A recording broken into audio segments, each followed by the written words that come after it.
Candidate number 1.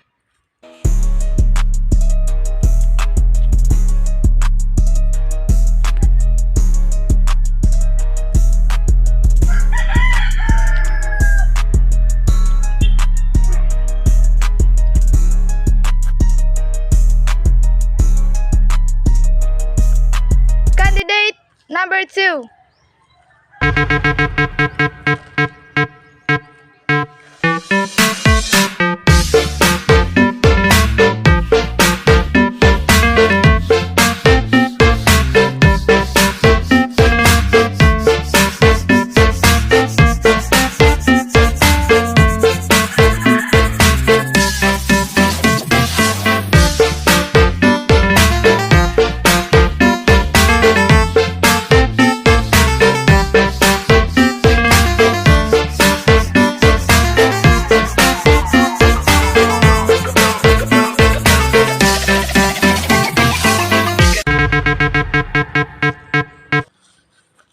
Diggy diggy bum bum bum bum bum bum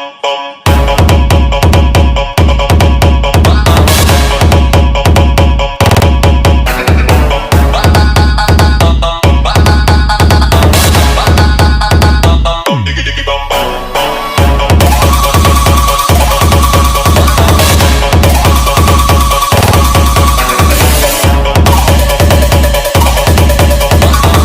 Okay.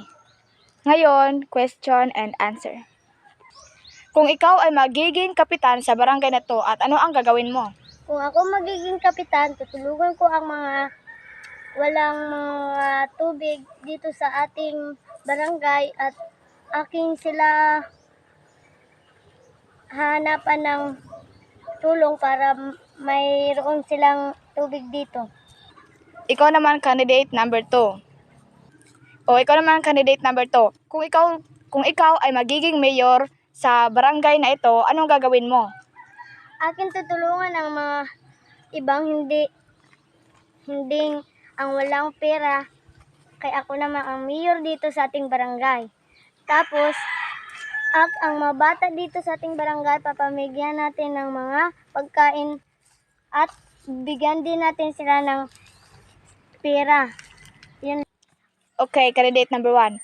Kung magkaroon ng lindol dito, ano ang una mong gagawin? Aking tutulungan mga kapitbahay para hindi sila matamaan ng mga mga nasawi sa atin, at tutulungan ko sila para hindi sila magkuhan sa lindol. Kung ako rin, tatago rin ako sa aming lamisa kung may lindol, at ako rin tatago ako sa aming bahay kung may lindol. Yun lang. Ikaw naman candidate number 2. Anong gagawin mo kung sa iyong bahay ay magkaroon ng sunog? Aking ang tubig, ipapahublas para para matanggal ang sunog sa aming bahay. At ako naman ayun lang po. Okay, ngayon magdidebate tayo ha. Sige. Magsisimula sa candidate number 1. Kung may sunog dito, hindi mo tutulungan ang mga kapitbahay para sila masunog. At kung kung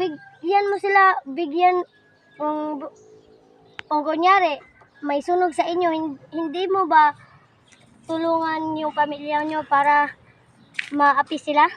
But gawin ko yun kasi pamilya ko yun na. Tutulungan ko pa rin yun kasi pamilya ko yun. Diba? Yung lang po. Kaya nga, responsibilidad natin ang tulungan ang ating mga pamilya.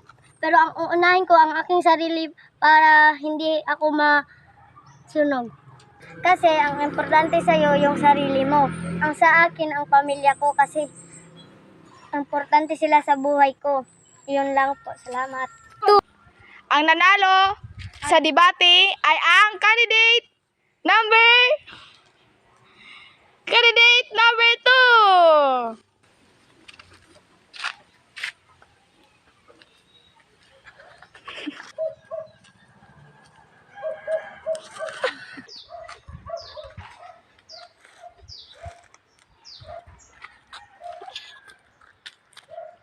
Salamat sa inyo, sa inyong suporta sa akin. Nanalo ako sa candidate. Candidate number 2!